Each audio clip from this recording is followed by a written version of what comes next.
You cannot convince me that a true man that provides for his woman and has his woman like looking good, right? You cannot tell me that he doesn't feel good about that. You cannot convince me that that does not make him feel accomplished and feel good about his life, that he literally was able to provide for his woman. You cannot convince me, because real men will feel happy that they were able to provide for their woman. So she's provided for, she has a home that has the bills paid for, a car, she's well kept together, you know, clean clothes, she hits the gym. Only a boy will not be happy about providing for a woman, because he needs to mature. But when he truly loves you and you are his dream woman, keyword here, when you are a man's dream woman and you are dealing with a man, then he will want to provide for you. Trust me. When they are able to provide, they feel good about themselves. A man naturally wants to be a provider, and you cannot fight me on it. She's trying to tell men that his accomplishment is surrounded by giving women money, and if he doesn't, she said he's a boy. This is an absolutely pathetic shaming tactic that no longer works on men. Why don't these deluded women recognise this for themselves? They're lost! Quick PSA, just something to think about. If a man fully providing for you is the bare minimum, then you cooking for him every single night is also the bare minimum. If him opening every single door for you is the bare minimum, then you picking up his laundry off the floor is also the bare minimum. If him being above a certain height and being in shape is the bare minimum, then you staying attractive and staying in shape is also the bare minimum. If him constantly fixing things around the house, taking care of the yard, whatever it may be, is the bare minimum, then you taking care of the home and keeping it clean is also the bare minimum. I see this double standard all the time where women will want all of these traits in men and call those things the bare minimum.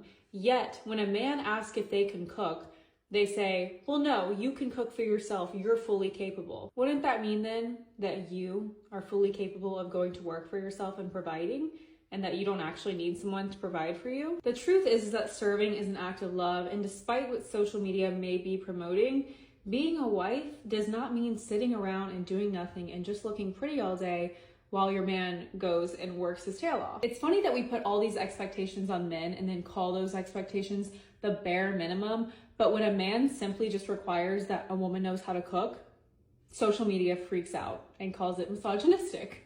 She's right. Women cannot expect things from men without also offering things to men in return. Men are no longer putting up with entitled and hypocritical modern women. Of course! I hate my tattoos, and let me tell you why.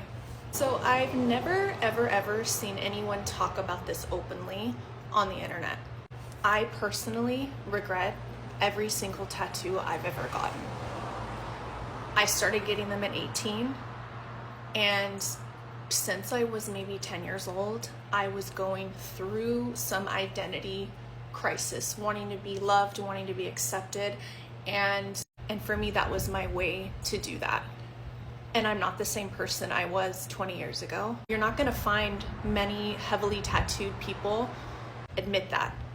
Whenever somebody asks me about a tattoo, should I get a hand tattoo? No, please don't get it, or at least wait a long time until you're 100% certain that you want it.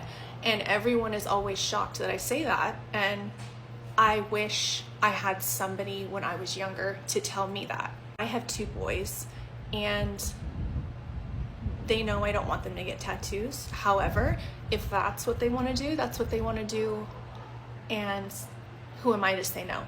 It's been a few years now, but I started getting a few small tattoos removed, and it's painful. If I had the opportunity and the money, I would completely remove every single tattoo on my body. You know what they say, never put a bumper sticker on a Ferrari, and although she's more like a Toyota, the same rule applies. She's covered herself with tattoos, and for lots of people, it's not a good look, especially when it comes to applying for jobs and finding relationships.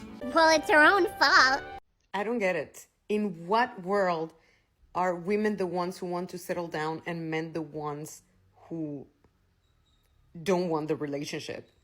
It's like you get to be the baby in the relationship because she takes care of the house. We're not going to kill ourselves. You're going to put like 20% effort and she's going to put 80% effort. If you have babies, she's putting 70% effort. You're putting 10% effort and maybe 20 if you pay for a nanny. So what is up with men pretending that they are the ones who don't want the relationship. I don't think I want the relationship because what is it that I'm gaining? If we're 50-50 and then I'm putting 80% of the effort in the house, then it's a lose situation. It's a win-lose situation. I lose, you win. No, I'm not the one begging for the relationship, sweetie. You got it wrong. Women have always desired to settle down and are always begging for relationships. But men are no longer interested in committing to modern women. You got that right. Real men of genius.